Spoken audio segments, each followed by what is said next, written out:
स्वागत है आपका हमारे YouTube चैनल भूत फाइल्स में। तो चलिए बढ़ते हैं आज की इस कहानी की ओर।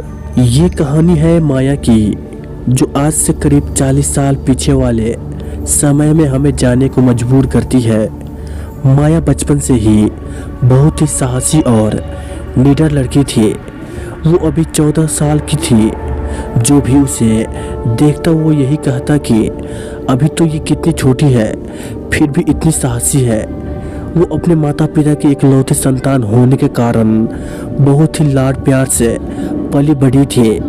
उसके माता पिता उसे अपनी जान से भी ज़्यादा प्यार करते थे।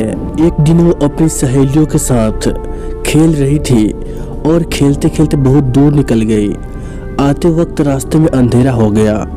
उसकी सहेलियों के घर उसके घर से पहले ही थे, तो उसकी सहेलियां अपने अपने घर चली गई। अब माया रास्ते में एकदम अकेले चली जा रही थी। चारों तरफ सन्नाटा फैला हुआ था। माया दबे पांव चले जा रही थी कि अचानक उसने किसी की रोने की आवाज़ सुनी।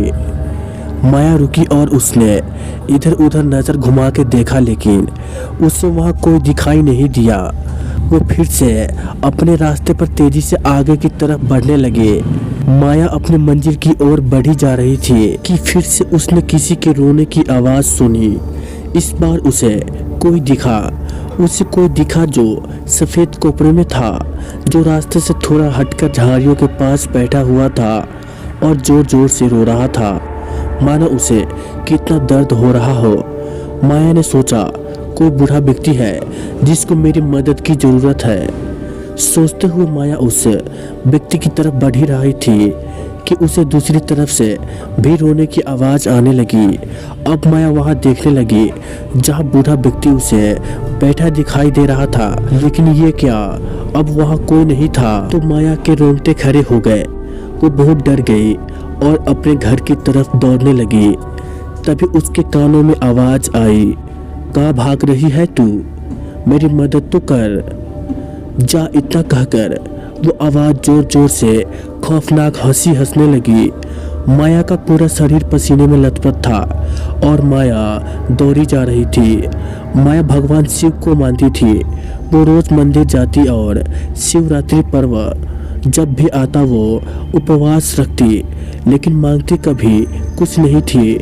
माया भागते भागते शिव जी को यही बात कह रही थी कि मैंने आपसे कभी कुछ नहीं मांगा, लेकिन आज मुझे आपकी ज़रूरत है। मुझे घर जाकर मेरे माता पिता से मिलना है। कहते हुए रास्ते में ही बेहोश होकर गिर गई। सुबह उसकी आँख खुली तो वो अपने घर पर अपने माता पिता के पास थी। होश में आने पर माया ने बताया, माँ, रात तो मेरे साथ बहुत ही अजीब बात हुई। और रात की सारी बात माया ने माँ को बताई और पूछा, मुझे यहाँ कौन लाया माँ? तो माँ ने बताया कि एक सज्जन जिनकी लंबी दाढ़ी और लंबे लंबे केस थे, वही तुम्हें यहाँ छोड़कर गए। जब वो सज्जन तुम्हें घर लाए उस वक्त तुम बेहोश थी।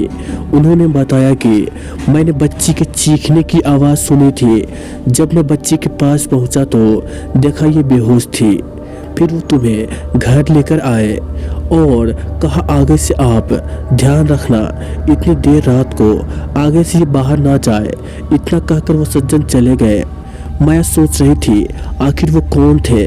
तो दोस्तों, क्या आप बता सकते हैं कि वो सज्जन कौन थे? अपनी राय हमें कमेंट में ज़रूर बताएं। तो दोस्तों, ये थी माया के साथ घटी एक भूतिया घटना। तो चलिए दोस्तों, मिलते हैं एक और नई भूतिया कहानी के साथ। दोस्तों, अगली कहानी में मुलाकात होने से पहले अगर आपने अभी तक इस YouTube चैनल को सब्सक्राइब नहीं किया है तो कर ले, ताकि आने वाली वीडियोज़ की नोटिफिकेशन आपको जल्द ही मिल जाए।